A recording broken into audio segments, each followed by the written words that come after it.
Alors, je ne sais pas si vous êtes comme moi, mais je suis enchantée de vous retrouver pour un nouveau tuto sur cette chaîne. Un tuto qui hume bon les biscuits à la cannelle, le chocolat chaud, les douceurs enchantées, les petites chansons à la Maria Carré. Bref, vous avez compris, générique.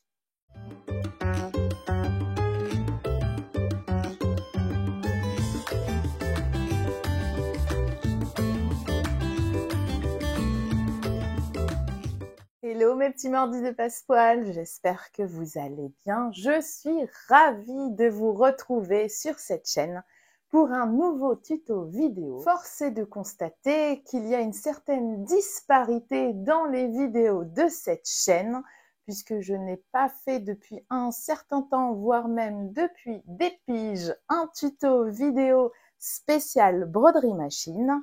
Alors, je suis la nana qui vous vend du rêve, mais qui ne vous accompagne pas forcément dans des tutos vidéo sympas adaptés à la broderie machine. Je me devais donc de corriger cette lamentable erreur de suite. Comme nous sommes dans l'esprit festif de Noël, je vous propose cette semaine de broder ceci. Je me rapproche. C'est so cute! Donc, un petit pull de Noël avec une petite tête de cerf. Donc, c'est de la broderie ITH, c'est-à-dire de la broderie dans le cadre. Vous pourrez l'utiliser pour décorer le sapin de Noël, décorer votre maison, mais aussi l'offrir en petit bonus cadeau. Vous voyez, vous pouvez le mettre en petit porte-clés, en petite broche. Ça peut être très joli aussi et très kitsch. Sans plus de blabla, je vous propose qu'on s'y colle de suite.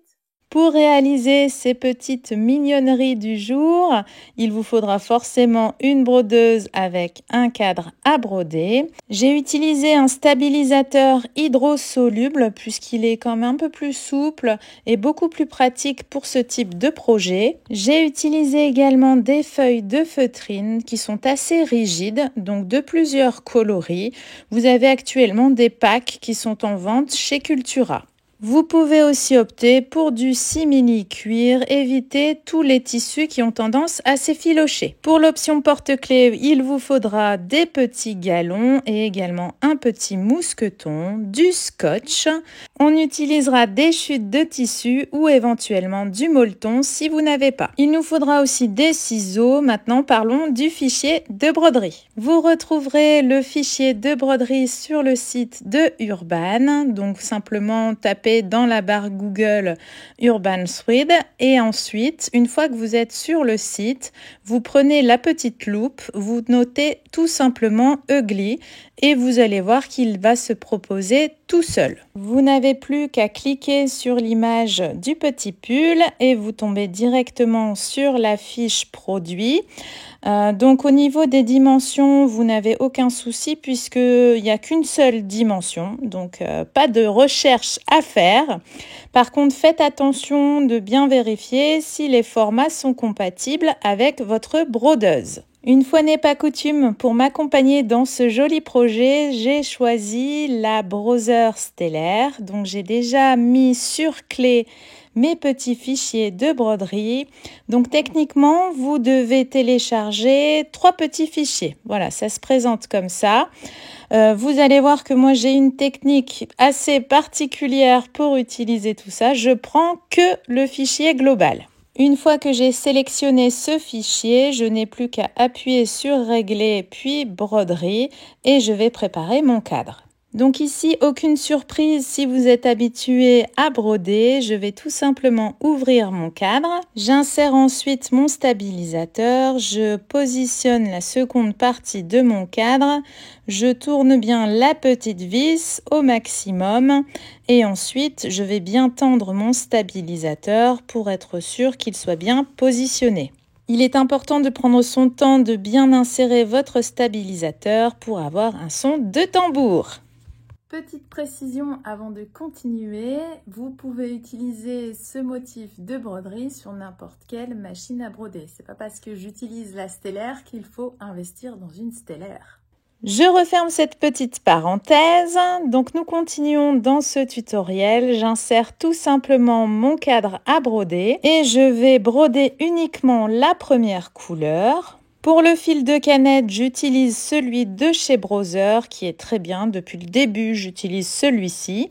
Vous le trouverez un peu partout dans toutes les bonnes merceries qui proposent notamment des fils de broderie. J'ai opté pour la couleur verte, donc parce que j'ai choisi de faire un petit pullover vert. C'est dur à dire, ça, un pullover vert. Je positionne ma bobine sur le fil supérieur et pour le fil de canette, j'utilise le fil blanc de chez Brother. Je lance donc la première couleur qui va tout simplement me dessiner les contours du petit pull.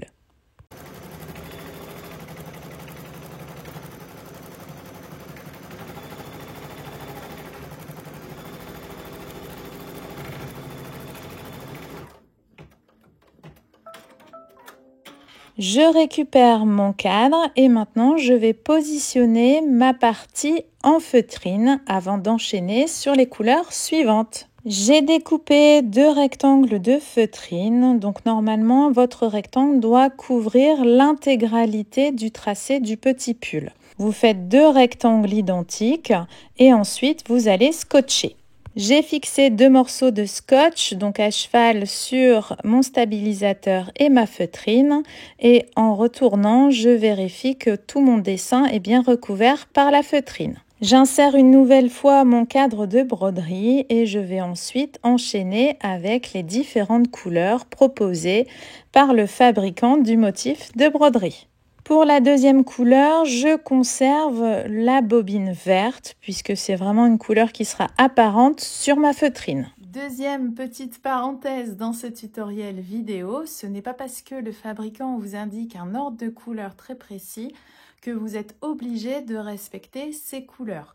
Vous pouvez parfaitement, si elle vous demande une couleur rouge, vous pouvez parfaitement mettre une bobine verte à la place. Ce n'est pas gênant. Vous allez d'ailleurs voir dans ce tutoriel que je ne respecte absolument pas les directives de couleurs indiquées par le fabricant du motif de broderie. Allez hop, on enchaîne avec la troisième couleur qui correspond au petit motif ici en rouge au niveau du petit pull en haut et en bas. J'ai décidé de vivre dangereusement en proposant une variante avec une couleur jaune.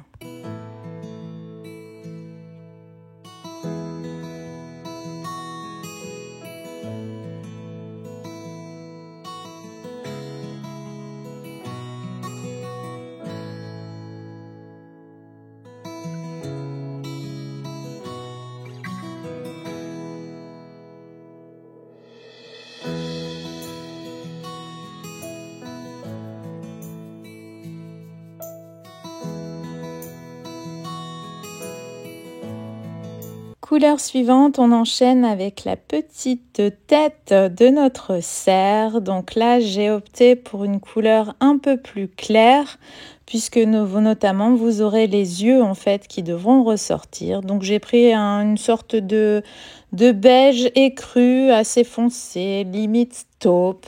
Enfin, voyez ce que vous avez en stock dans vos bobines.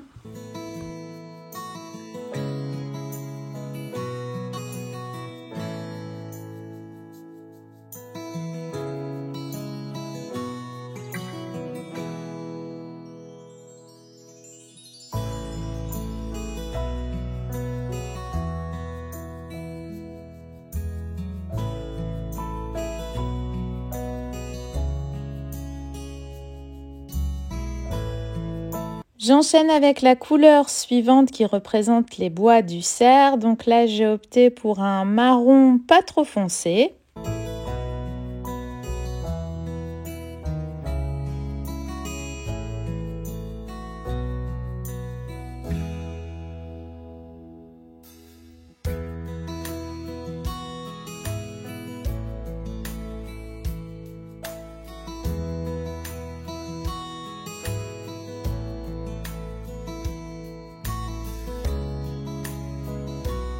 Couleur suivante, on enchaîne avec la partie des oreilles. Donc je vais reprendre tout simplement la même couleur qu'ici.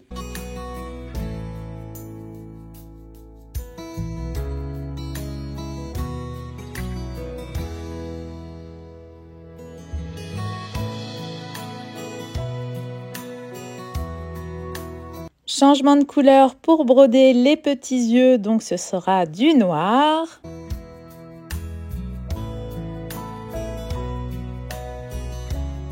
Et un autre changement de couleur avec du rouge pour le petit nez.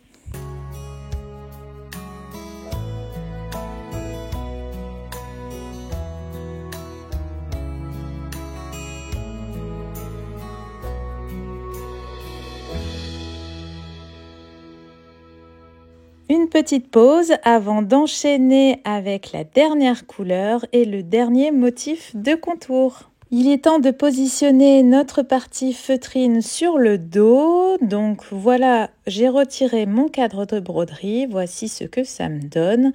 Je vais tout simplement positionner sur l'envers de mon stabilisateur la deuxième partie en feutrine et je scotche bien les bords. Donc j'en mets un en haut, un sur le bas et pour plus de sécurité, je vais également en ajouter un sur le côté.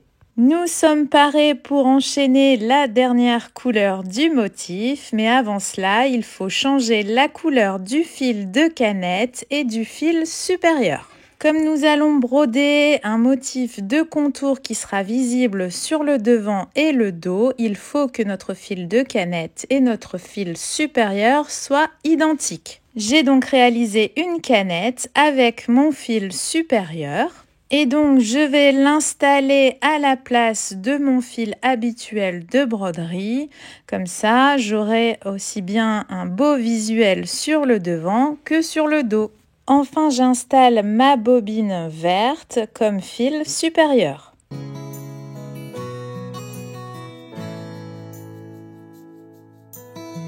Une fois que tout est OK, je n'ai plus qu'à réinstaller mon cadre de broderie pour lancer la dernière couleur.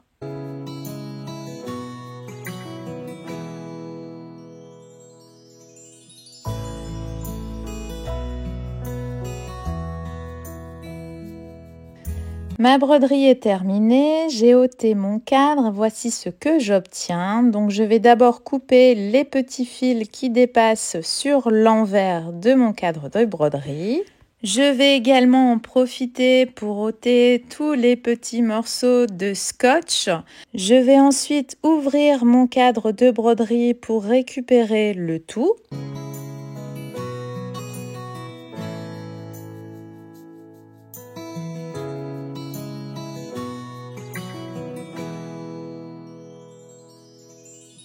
Nous allons enchaîner avec l'étape un peu plus délicate du découpage. Donc je prends mes grands ciseaux et je découpe à peu près à 1 ou 2 mm de mes fils de contour. Donc je dégrossis tout d'abord les plus gros morceaux pour après terminer avec les parties les plus délicates, notamment au niveau des manches.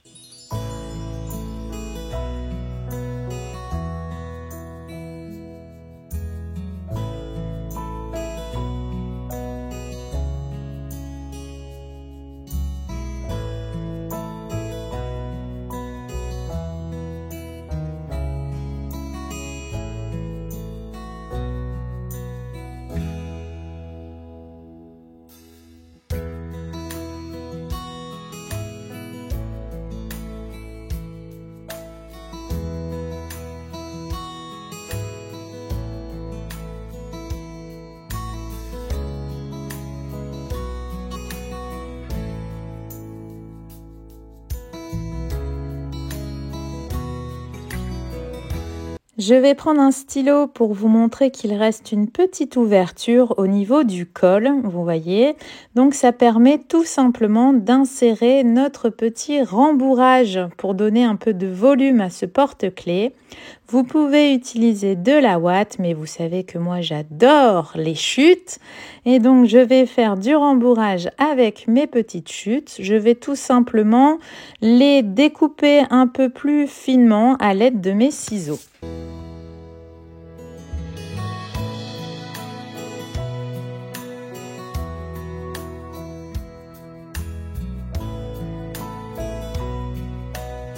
Et ensuite, c'est parti, on rembourre dans la joie et la bonne humeur, on dissimule et on réutilise nos petites chutes. Donc c'est un jeu de patience puisque le trou est un peu étroit. Donc j'utilise personnellement un petit stylo, vous voyez, pour vraiment bien pousser les chutes jusqu'en bas du petit pull.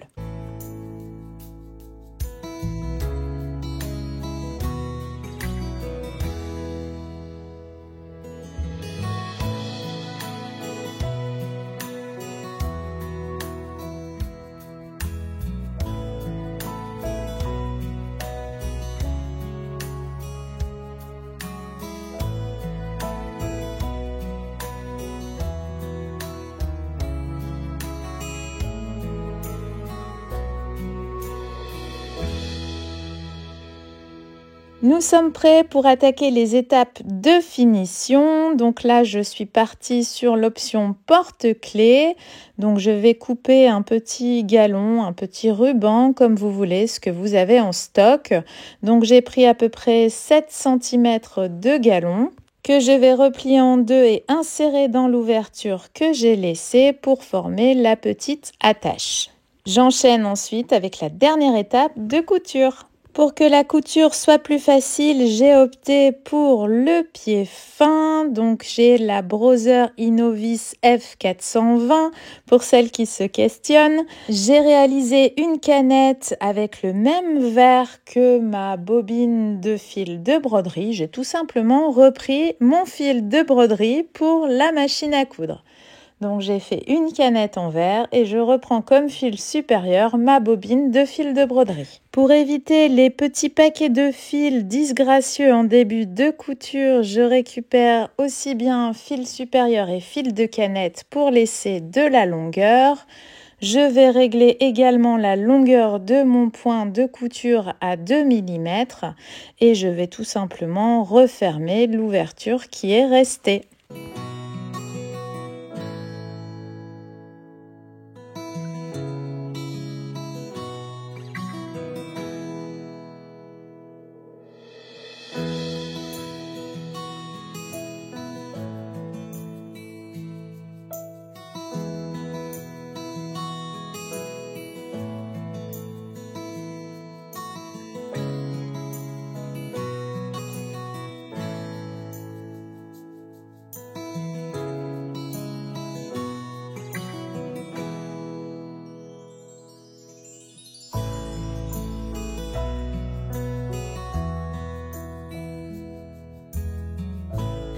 Dernière étape, je glisse mon petit mousqueton directement sur la petite attache formée avec mon galon. Et le tour est joué. Me voilà avec un beau petit porte-clés. J'espère que ce petit tuto so cute aura enchanté et émerveillé votre vendredi après-midi, que vous êtes en pleine ébullition créative pour ce week-end. N'hésitez pas à me partager votre projet, votre programme, cousette ou broderie du week-end. Je me ferai un plaisir de lire vos commentaires et d'y répondre. En attendant la prochaine vidéo sur cette chaîne, je vous souhaite de merveilleuses cousettes créatives, colorées et inspirantes.